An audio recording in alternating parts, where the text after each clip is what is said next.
everyone, I'm Sarah. And I'm Becky. And today we're doing Bickering Book Reviews. So usually we kind of launch right into a book review, and I was telling Becky this, I've just kind of come to this point where I've reached this level of frustration being stuck at home. I get why I'm stuck here, but I'm just frustrated because I'm just so uneasy about the fact that I don't know what's going to happen tomorrow, and I don't even know if my job's still going to be there tomorrow. I mean, it's concerning. Yeah, that's where we are.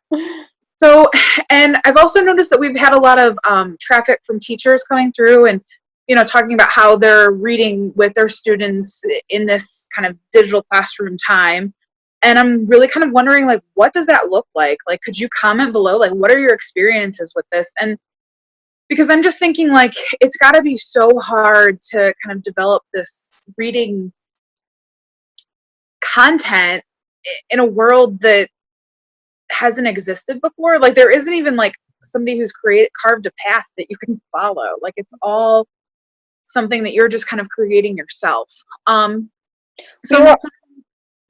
I was gonna say, we were also saying, this is our happy space. So if there's anything that we can create to help you that you think we could create, we're not teachers. Well, you have a teaching degree. I don't. I study developmental psychology, so it doesn't really do much. Yeah, no, I mean, if you're looking for book recommendations, if you're looking for resources, if you're looking for discussion questions or something, let us know. And if you found a good book that's been working for you over Zoom conferences and online, let us know. We'll read it too if we can get our hands on it, and we'll kind of review it and let other people know kind of what it's about, because I think at this point it's really important that we're sharing our resources and sharing what we're finding that works, because it's so freaking hard to live day to day at this point. It is. Videos of read-alikes, if you want us to do videos, if there's books that are super popular with your kids, and if we had a video of other things they might enjoy, we can do that. But yeah, let us know. And typically we do YA books, but we're certainly open for middle grade if you're looking for middle grade read-alikes, or new adult read-alikes. Basically because I am not an expert in anything else, unless Becky wants to add that. No. I think we're gonna stay YA adjacent. Right. I think the last adult nonfiction book I read was the Alexander Hamilton book, and that took me 4 months. It took 4 months. I did, and that was just because I was going to see the show. But I was so proud of myself. I'm proud of you. All right, so I'll get us started. So now I'm gonna get us back on track. But yeah, I'm constantly looking for an outlet to kind of talk about what I'm experiencing, because I think not socially seeing Becky every day or seeing my coworkers every day, it's hard. It's hard because I don't get to talk to anybody, and I'm sure about what's going to happen tomorrow. We saw each other. We had book club the day before everything shut down, and that was 5 weeks ago. Oh my God. Or 6 weeks ago. Anyway. Yeah. And we probably won't be able to do that for a long time. So. Right. And I get it. I'm not complaining about the fact that we have to do it. I am complaining about it, but I get why we have to do it. My mom is 70 and is in very poor health, so I'm happy to be sitting in my house if it keeps her alive. Yeah. So that's how I look at it. But back to the books. Yeah, we better go back to the books. Okay, the book that we're discussing today is Verona Comics by Jennifer Dugan. We both got it off of Edelweiss as an ARC. Do I say we use it for an honest review? Well, I'm gonna say it. We use this. There's gonna be an honest review involved. We're gonna be honest, because that's all we can be. I have no game face when lying about books. Eventually it'll come out. I'm a really bad liar, period. And I'm not that I'm a really bad liar, I just really hate lying. And not morally, I just think it's too much work. And so my brother says that, what does he say? I'm pathologically honest. So. Yeah. Yeah, I can see that being the case for you. Okay, so Verona Comics is about Jubilee and Ridley. And so basically it's a contemporary Romeo and Juliet retell, if you didn't get that from the title. And so basically Jubilee and Ridley, they are children of parents who own kind of these leading comic stores. Jubilee's, stepmom, but her mom is the owner of an indie comic book store, and she's kind of one of these up and coming comic book artists who makes big bank on her comic books. Oh no. Sorry guys, you fell. I hit a cord. We're back now. Professional. Anyway, and Ridley's the son of somebody who owns kind of the mainstream comic store, who has basically been taking over all of the other little indie stores and like creating this big monopoly. And Ridley has a hard time with his family because he's kind of considered the black sheep. Like, he is the black sheep. Like, his mom doesn't care what he's up to.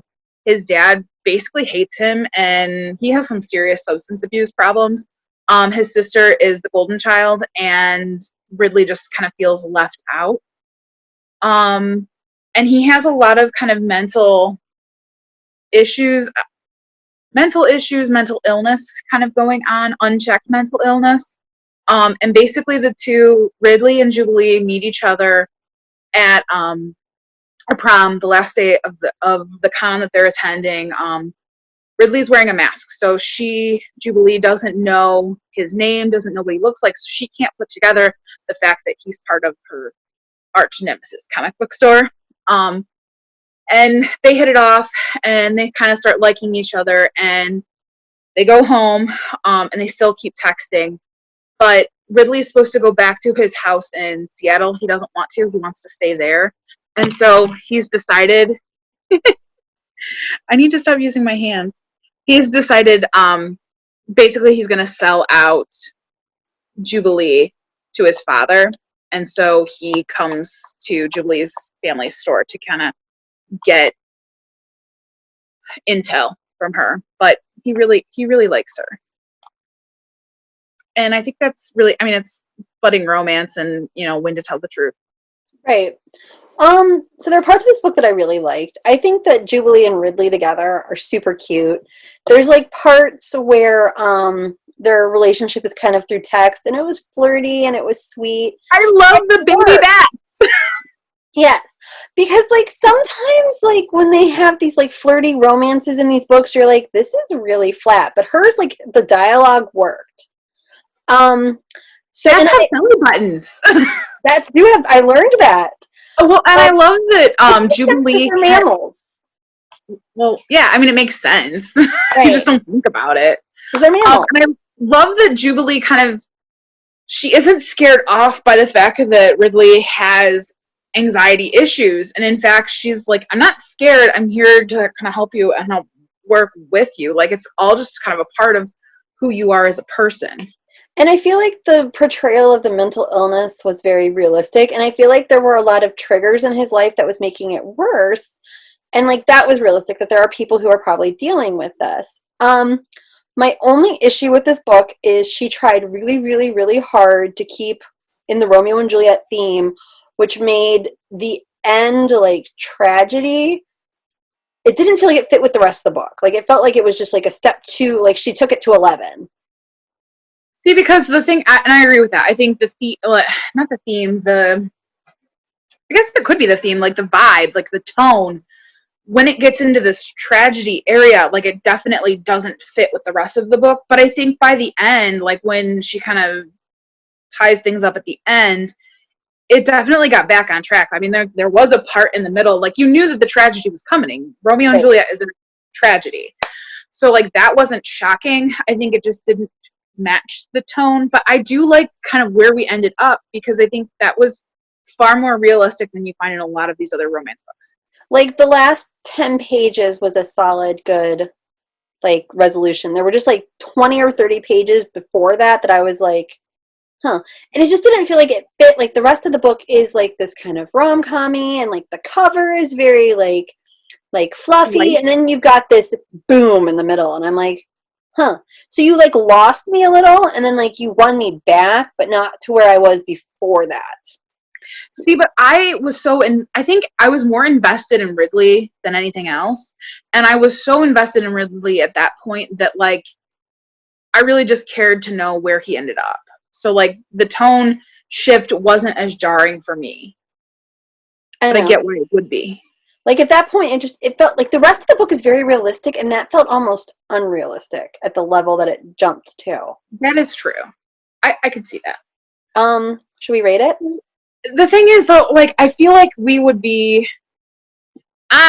upset if I didn't mention this, but the fact of the matter is both main characters are bisexual, and I just kind of appreciate the fact that there is that LGBT component to this romance book, and I think that Ridley and Jubilee could pass as a heterosexual couple, but that's not who they are. Like, and so there's kind of this talk about identity, and for me, I appreciated that in this book. So There was also a lot of talk between the two of them about acceptance. Like there was no judgment. There was no like, you know, like they had that conversation, and it wasn't like it didn't destroy them.